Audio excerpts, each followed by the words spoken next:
Hi, Vonda. We have a guest. Amy McCord is here. I know. I'm so excited. We've been trying to get Amy on for a while, but we had to wait for a special something to arrive so that we can have this. Yes, I'm yes, excited. yes. Amy, welcome. We're so excited you're here. Thank you so much. I'm pretty nervous right now, and I don't usually get Oh my nervous. God. I'm like, I'm with the girls. No, don't be nervous. If it makes you feel better, my phone just fell off my desk and my jelly beans almost did, but they didn't. They're right here. So that's obsessive, brother. Just pretend we're Just sitting here having a glass of wine and flew. just Just flew. chatting. It's all good. So look what I have. I know. I have one too. Woohoo! Oh, Look at all of this. us. So if people are not seeing the video part of this, we are all holding up Amy's book, Blooms. If you don't know Amy, just get on Instagram and do a search for Flower Moxie, which is one of my favorite things to follow. Are you excited about the book? I'm so excited. It's just kind of surreal. It's been 2 years in the making, and now that it's finally here, it's just like I can't believe it. Oh, Yeah. sure. Yeah. Well, so we've been wanting to have you on here, but that's what I wanted to say. We wanted to wait until we get the book. So we're going to talk about the book. But before we start talking to the book, we always have to start with the backstory. Yeah, exactly. Because our listeners might not know who Amy is from the Flower Moxie. Yeah. So Right. love her to tell us just Right. Right. So Amy, tell us about you and about Flower Moxie. Like, how'd you get started? What's the thing? What made you come into the business? You weren't raised in this industry. No. What got me into flowers was forensics because that's what I Oh, went into. I got my degree in forensics and biochemistry, and I worked in a lab and had like a corporate job, and I was like, I hate this. And I was about 25, and so I was very like suggestible. And so I seen the wedding planner with J-Lo, and I thought, well, maybe absolutely. I can do that. Yeah, for sure. And so my sister and I, we started a little business being a wedding planner, and my first bride needed a florist. And this is '07, so all she wanted was just some red roses, roundy moundy. And I thought I had this inside track of knowing that you could buy cheap flowers on Sam's Club. And I was Oh, like, I can yes. help you out. Sure. And so I So charged her like $100 to do all of her wedding flowers, and it was awful. I mean, my little tight roses, they were trying so hard, and I got them the day before, like the wedding was Saturday, and I got them Friday because I wanted them to be fresh. Like I ah, knew nothing. Like every florist is laughing right now, and they were these tight little angry baby fist roses off oh Sam's my Club. gosh. And I think I wept that night, like trying to put those together, and didn't turn to YouTube, Instagram, TikTok didn't Yeah, exist. yeah. And somewhere in that, I thought, I love this. And so Oh, And through your tears and anguish, you thought, I love this. I I thought, can't get enough. yeah. wow. And so I side hustled floristry for a couple years while I had my corporate job. And I finally built up my business enough just to be a wedding planner and a florist. And then somewhere around 2013, I was just kind of getting burnt out of the weekend grind. And I thought, how can I create something different with something that I love? Because I didn't want to go into another industry and I didn't want to go back to science. And I thought, at the time I had folks come to me that wanted to hire me, but I had a $2,500 minimum at the time. And maybe they only had $500. And that wasn't nothing, but you can't take that on and be profitable as a florist. So I thought, well, maybe I can help out these people who can't afford to hire a florist, because if you just buy off a Sam's Club, you're going to be crying through the night like I did. And so I thought, well, this is where my little science brain can come in, and I can systemize it and I can teach anybody anything. Like I love to teach. And so I thought, well, I'll just create this side hustle website and I'll call it Flower Moxie. And my goal was to earn myself $500 a month for my travel habit. Like I like to travel. And what I did Yeah. is I built myself like a prison the first 8 years because I couldn't go. I thought I was Couldn't go anywhere. creating passive income. There's nothing. You were passive. You didn't go anywhere. Oh, I didn't go. Yeah, I tried to go to Iceland, and at 3 a.m, I was like up on the phone trying to figure out where this girl's flowers were. So it was rough at first, but here we are. I want to go back to the first wedding you did because I can't move on until I know, did the bride like the flowers?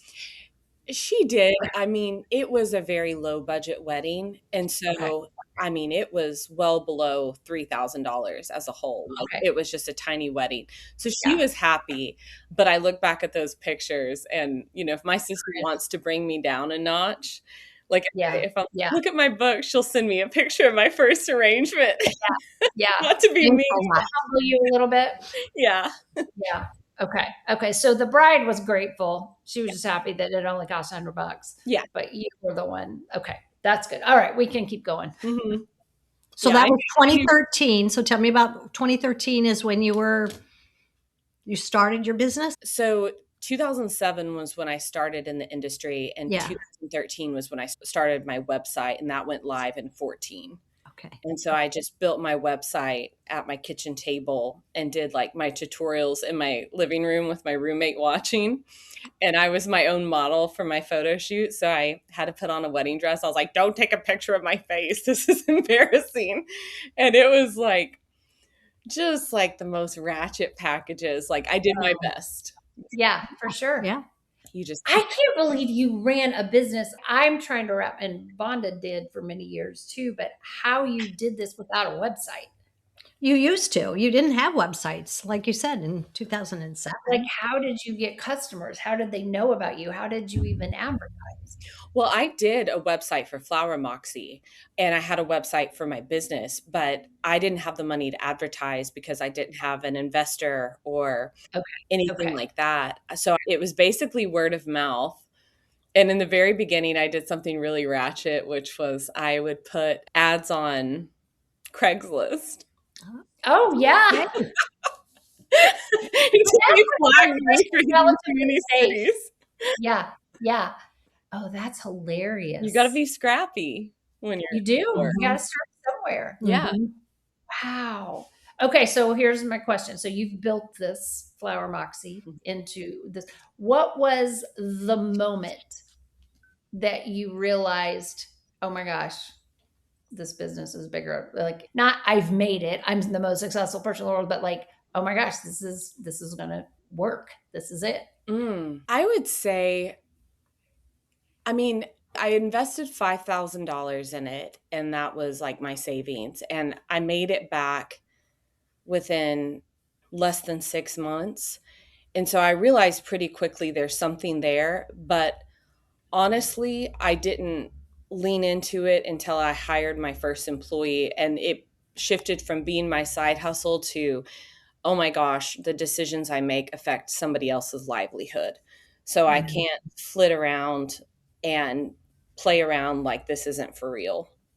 Yeah. That really changed it for me.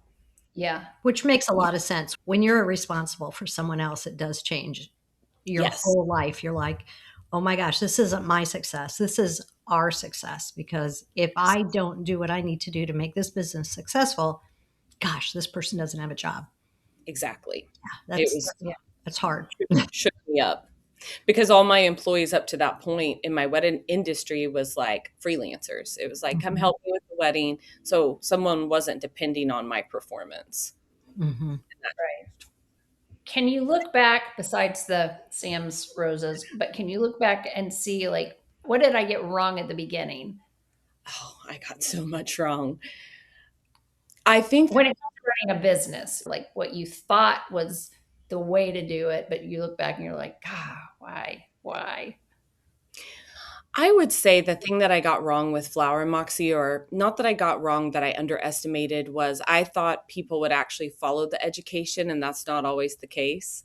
It's like you Ooh, can lead a horse to water.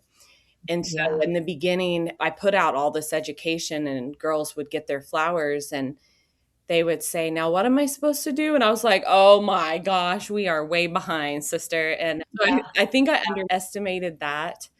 But as a business owner, I think it was like really understanding that to make a business successful, you have to create really strong systems. Yeah. And that, takes a while to learn. And then how to be a good leader. Like you think a good leader is the person who's the smartest with all the answers. And what I've found is you really need to empower your team to be leaders, and that's when you become magic. And Yeah. so my job is really at this point just to repeat myself, like repeat why we're here and why we're in business and who we serve. And then Yeah. I divvy up, like in our team meetings, our monthly meetings, everybody has a different role each time.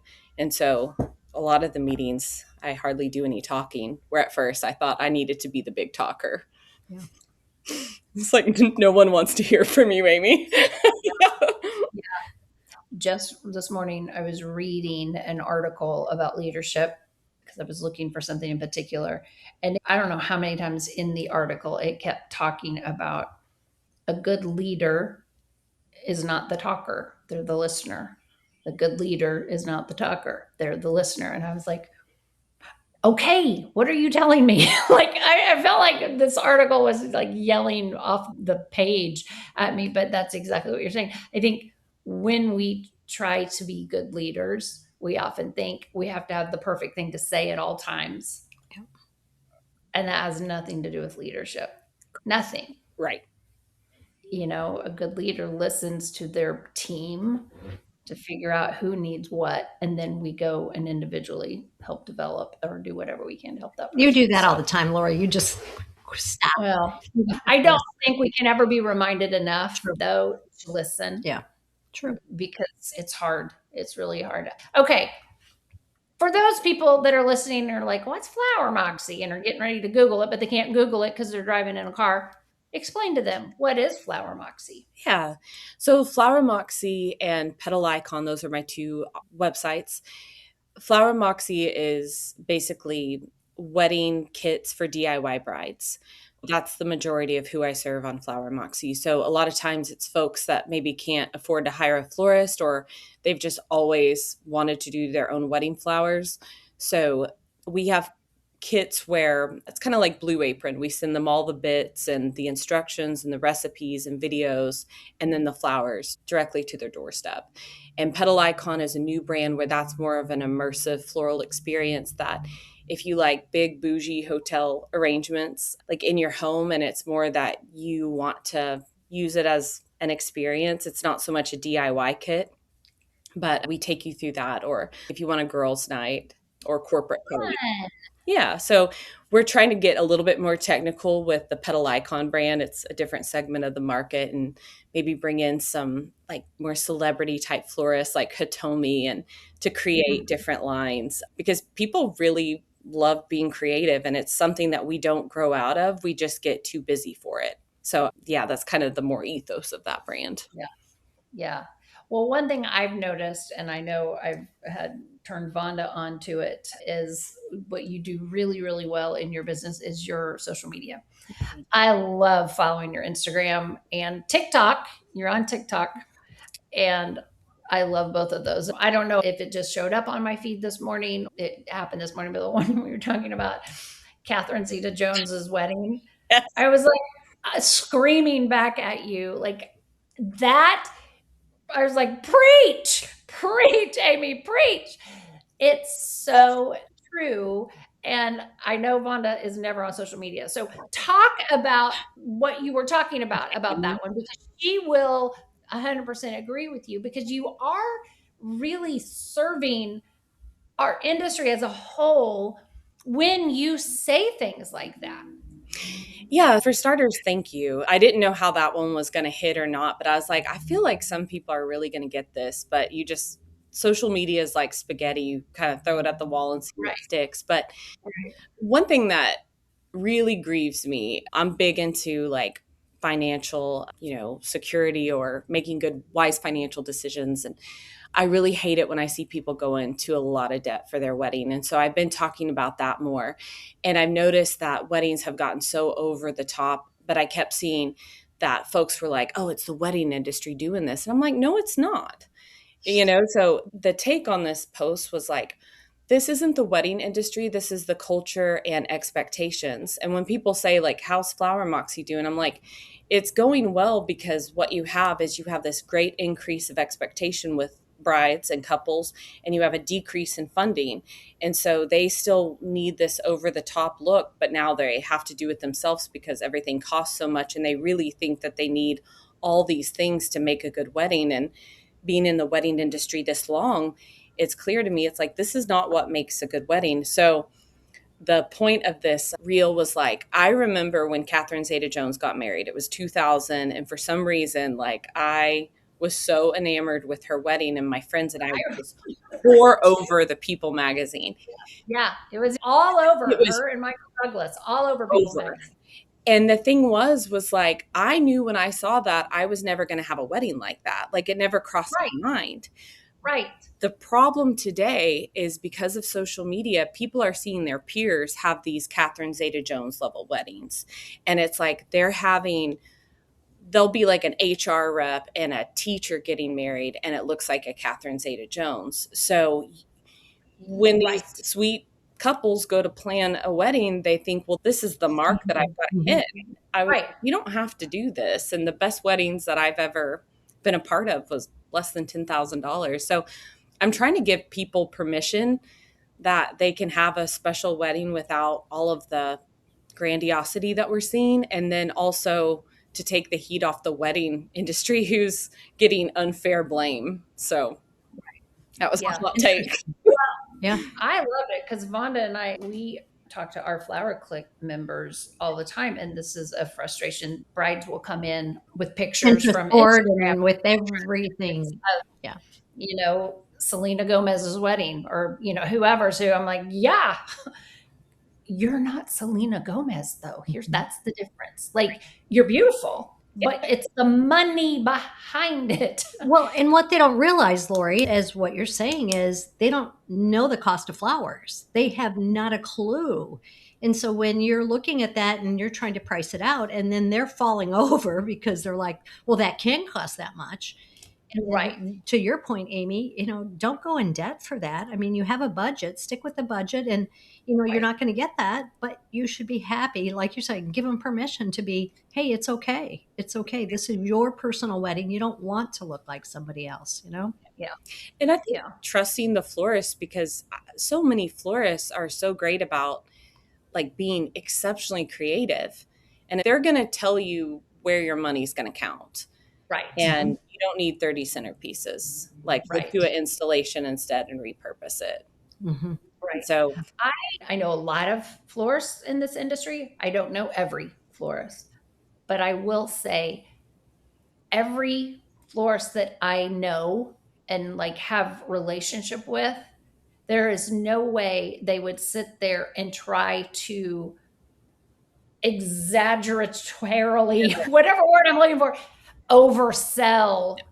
In fact, they probably do the opposite because they're fearful they can't meet that expectation. right. That You know? that's the kind of florist I was. Yeah. I, Yeah. I think a lot of times, though, Lori, there are florists who want to do that. And sometimes just to have the experience to say, oh, I Yeah. did this wedding, they'll do Yeah. it and they'll lose money on it. They'll do it almost at their True. cost because they're True. like, ooh, I want to do this Yeah. because I want to have this on my Instagram post. I want to have this out Yeah. there. And there are truly many shops that will do that, unfortunately. And then they'll Yeah. talk later about, well, how they lost money and everything else. And Funny. that's, again, Amy, we've got to tell the shops, no, you can't do that. You can't Yeah. do arrangements or designs for weddings and lose money. So, yeah. You're Sarah Campbell with Intrigue Design. She said, she's like, my most profitable weddings sit within the ten to $15,000 range. Mhm. And she's known for doing those really like 50, 100K. But by Yeah. the time you pay everyone out and you have all of the overhead, she's like, it's not very profitable Yeah. for all of your effort. But I liked doing the smaller weddings personally. Yeah. Yeah. Yeah. Give me a I, funeral any day. Oh, yeah. that is, Sorry. if I did not have Flower Moxie, if I was a florist, I would just focus on sympathy work. I love it. I feel like that part needs a breath of fresh air. Like, we need to revive the style in that. Yeah. There has been a lot. There's been a lot of that going on, a lot of revision of the style and things, especially since the cremations have continued to get larger. Vonda loves her some. Give me a casket Yeah, saddle. Loves just give me a cremation urn and we'll go wild. That'll be fun. Yeah. Yeah. Anyway. Yeah, that's true. I want to go back to, you mentioned that sometimes your social media lands, it's like spaghetti. What are you finding? Because you do a lot of social media content. Like I said, I was just on a call earlier with one of our Flower Click members who and said to tell you hi. And we were talking social media strategy, which is wonderful and horrible, right? Because it has to be done. What are you finding that lands really well? And sometimes you're like, seriously, I like have one heart, and I thought that was going to be so good. Is there any rhyme or reason? No. Yeah. Well, that's good news. Then that makes me feel better. Here's what I've noticed is the new trend on social media is unpolished, and I haven't achieved that because I got really used to just doing it in my studio with all my lights. But Yes. I've decreased in activity in my social media because they're like, you need to treat it more as a FaceTime, and that feels a bit strange. But Yep. the posts that have done the best, the ones that have gone viral, that have gotten like millions of views, were the dumbest. They were just thrown together. I was like, I just need to throw something together and just put it out there. And it was like millions of views. And one of them, you mentioned TikTok. Man, they will roast you there. So I do really well on Instagram, but on TikTok, I just got a tattle on myself. So I did this like how to pick up flowers in Trader Joe's. And it was just quick shots because they don't want you to record in Trader Joe's. And I had the flowers and I kind of shake them. Yeah. I grab another, like that was it. And at the very end of this TikTok, I kind of do this. I slightly, ever so slightly shimmy my shoulders. And it blew up on TikTok, but all these Gen Zers are like, that shimmy ain't it. And they were like, me. You can get on there. I left it. And my employees will just read it to me. And they're like, she just Shimmy ain't it. Why is that millennial shimmying? And I was like, God. Yeah. It went viral, so I can't take it down. It's awesome. You got to keep it up there. It humbles the hell out of me. Then your whole team is, that shimmy ain't it. So every time. Yeah. That shimmy ain't it. That's too funny. That ain't it, girl. Yeah. That's what I've heard. Vonda and I were just talking about starting to do TikTok for our podcast. And I'm like, the comments will be brutal. Oh, don't read them, sis. They'll just hurt your feelings. I know. I'm like, I don't know if we're brave enough to do it. Or maybe we're just too old to care, though. Yeah, I think that's it. Like, I don't care. I'll shimmy if I want to shimmy. And you got to like see the source, because those Gen Zers are like embarrassed to be alive. So they'll get real bold behind their keyboard. Yes. And like, you're fine. You haven't seen anything. Right. Or the other ones, there's some people on TikTok like that, this woman I follow, and then she'll get like horrible comments, and she'll call out and she'll like, this guy is 470 pounds, lives in his mother's basement. I creeped on him. Here's his I'm like, oh, isn't he brave behind the computer or behind his phone, and those kind of things. Yeah. That's how TikTok is. They're crazy. But anyway, so do you have a team that comes up with all your ideas, or do you just get inspired and you're like, all right, here's what we're going to do? Well, I definitely have a team, and I would say in the company, my role has more shifted to being the visionary, which it has from the start, but I do less operationally. But honestly, we do a SWOT analysis once or twice a year where the entire team weighs in on our strengths, our weaknesses, things like that. And so reading through that, and we do it anonymously so they can get kind of rough and not feel worried about it. And then when you check out on my website, there's like a question that will pop up at the end. It's like, what's the one thing that you would have changed about your experience with checking out or with my website? And it's just constantly reviewing that. So that drives decisions. And then it's more just looking at like, how can I be more friendly to my customer? What's the friction and how can we fix this? And a lot of times it's on the back end with like development, so it can be costly. So it's just a matter of weighing that out of like, does this have an ROI? Because this is going to be an expensive lift. Mm-hmm. Yeah, for sure. Mm-hmm. Okay, I want to get to your book because I know we're running the thing. Why'd you write a book? Well, actually, I got asked to. I had kind of tossed it around that year of like maybe in the next 5 years that could be a goal. And a publishing company, Quarto, reached out to me and they said, "Hey, can you create a book that's accessible for folks in a way that even if they only had access to grocery store flowers, that they could create something?" So we want it to be a bit aspirational, but we also want it to be grounded and down to earth. And so they Yeah. found me on YouTube and looked at my website. And so they asked me Yeah. to, and I thought that will be a really fun challenge. And my little imposter side struggled, but I thought, well, it'll be foolish to pass this up. What was your biggest challenge in that? Just your imposter syndrome, getting over that, or what do you feel was the biggest hurdle that you had to jump? I would say in creating the book, it was the timeline. I had 2 months to do the book. By the time they got the contracts signed with like the photographer and the stylist, and the time they said your first batch is due, the pictures and the copy, it was 2 months. Oh, So I had a month to shoot it. So we had about 4 shoot dates, and then I had a month to write it. So that in and of itself was challenging. But the imposter syndrome, I just had to push it down. The last few years have been really challenging, like on the personal side. And I think when you go through just different challenges in your life, you realize you're pretty resilient. And then there's also the kind of the truth of if you fail, it doesn't really matter. Like no one's Yeah. really thinking of you. They're just thinking of Right. themselves. So even if you put this book out and you're just like, oh, I missed the mark, you earned a lesson. You earned a lot of experience. And so Yeah. I just had to contextualize it that way. And then I'm surrounded by a really good team. Like I had a really good stylist who made it really fun. And I thought, we're just going to be playful and I'm going to leave it on the field. Yeah. So, what is something when you were coming up with these designs? Mm-hmm. I'm guessing you had to be rather thoughtful about each design that goes into here along with the recipe. So, you're writing for a certain audience. What do you hope they get out of this? Is there a certain surprise, or what do you want them to walk away once they get this? What do you want them to learn from it? Besides, oh, I can put flowers in a watermelon. That's kind of cool. I mean, My, so I had one friend, she roasts me about that project. yeah, She saw that and she goes, well, that's a choice, Amy. that's what it's like. That's an idea. I said I had 40 projects to come up with, so Yeah, not all yeah. of them were my No, well, it makes sense on this page though. Well, yeah. I mean, I had to have like beginner ones and Sure, I could make this one, Vonda. okay, there you go, Lori.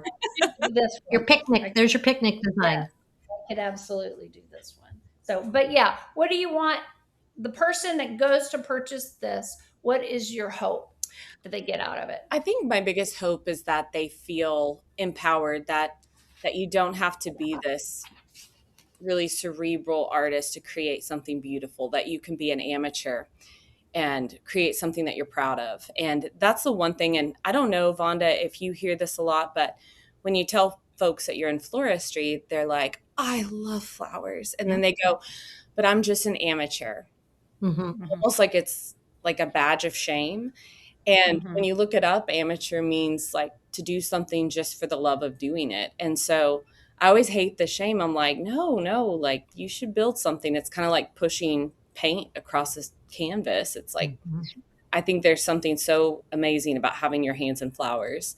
And so I think I'd like them to walk away with feeling like a little bit empowered and being able to see flowers differently. Instead of it being this carbon copy, see something as a line flower and know how it works. And that's why I give swaps in every single project of like, if you can't get your hands on this, here's a grocery store flower that's I love that. it's going to help you. And then trying to teach them a little bit of design theory in a way that they can understand. So I approached it like putting together an outfit. So I love to teach, and I love it when people kind of wobble around like a baby deer and then they start to walk and you're like, yes, you got this. I know. Yeah. I loved it. That's what I was going to say on the book. One, it's packed with a lot of great information, just really good information, and a mix of design fundamentals and what I'm going to call Amyisms. I'm going to call them Amyisms. Love it. My Amyism would be like where to start, and that's the outfit, right? So that's kind of what I would call through the whole book, things like that, that you're adding. One, it's good design fundamentals, which being an AIFD member, you know the importance of giving the correct principles and elements of design. And you've done that and you've done it well, but then you put your little Amyisms in there, like, this is what it is, but kind of think of it like this, which makes it really great, I think, for like you're saying an amateur, but also a new floral designer who's just entering the industry. Somebody who's just started in my shop, I would go, you know what, you should read the beginning part of Amy's book because she's giving you analogies that makes sense for you when you're Yeah. looking at, like you said, the line flower, the texture flower, those are your accessories. The jewelry is your accent flowers. Those things make a lot of sense psychologically when you're starting in a business or starting a new profession. So I just think that was great. And then, of course, all the little projects that you said you have 40 of them in here. Mm-hmm. 40. Any designer could take a look at your book and go, oh, that's really a cute idea. I could execute that. Maybe not exactly like you have, but it's going to spark another idea. As we Yeah. know, there are no new ideas, right? Right. It's ideas that you take and you change them. And Lori, even Lori, she comes up with things and she'll go, well, why don't we try this? I think it's just been really cool. I really think it's a great book that's really user friendly for the public, but can spark some ideas for even an AIFD designer. So that would be my 100%. input. I think every flower shop should have a copy of this back in their design room. I love this one. Of Oh, course, it's pink. You love it. That's one of my favorites. I love it. I love it so much. it was the vase. But it's probably the vase. The vase. Yeah. It's just beautiful. So, okay, few more questions. Real talk here. What is something in this industry, and you might have already said it, that you think is outdated, but people are just afraid to say it, that you're like, you know what, this whole thing needs to be revamped? Yeah, I would say as far as outdated, what I've noticed in the floral industry is how much people hold on to, but this is the way it's always been done. And I think coming into it and not being like self-taught until I got more formal education and posting different things online, florists will come in so hot with like, that's not the way to do it. And that always really surprises me because I see floristry as an art and there's just, to me, a lot of different ways that you could do something. And so I think I'm really surprised by that rigid approach and that rigid attitude where in science, back when I worked in a lab, there's like one way to do something. And if you break from the SOP, then your test is ruined. Right. So Right. I think that sets florists back. I think that mentality holds them back from other opportunities. Yeah, we would agree. Yeah. We see that a lot too. And that's what I love about your podcast and just the way you share ideas. And you're very open-minded, even having me on today. I really appreciate it because I know I'm in a few different sectors of the floral industry and, DIY is not always appreciated by florists and that can feel like a threat. And so I think that you both are very open-minded and the way that you help florists is incredible. There's space for everyone. There is. I think what you do is fabulous, but I can't call you and say, hey, can you make a design and send it to my aunt? Yes. You're not a flower shop, right? We Nope. still need brick and mortar flower shops. So there's space for everybody. I always tell flower shop owners or designers that they should follow you because I think you're a fabulous educator. You do great videos.